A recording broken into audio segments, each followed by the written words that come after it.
नमस्कार आपण grocery pop द्वारा घरे बसी सहज जिनस किपरि खोजिबे कि किछि कैटेगोरीज को केमति ब्राउज करिवे आसंतो देखिबा।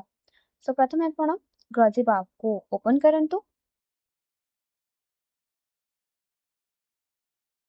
देन एठार आपण विभिन्न कैटेगोरीज को देखि पड़े जेमति कि ग्रॉसरी से बहुत सारा कैटेगोरीज रही छी।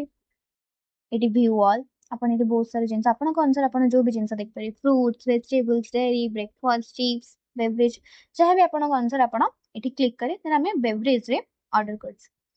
सो बेवरेज ऑप्शन ने हमें एठी मिल्क शेक ऑर्डर करबार अछि एठी आपण जाई कि मिल्क शेक को ऑर्डर कर पारबे। देन आपण एठी ग्रोसरी को छाड़ी पार्सल्स भी चाहिए एठी आपणकर जो भी किछि पैकेज जेमति कि आपण किछि इलेक्ट्रॉनिक्स किछि भी आपण जदी रहि जाय छै देन सेटा आपण द्वारा पार्सल पे एठी आपण मेडिसिन्स भी ऑर्डर कर पारिबे।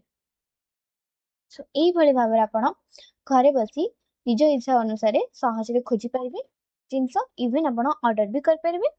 सो वीडियो भल लगे लाइक करंतु शेयर करंतु एंड सब्सक्राइब करंतु।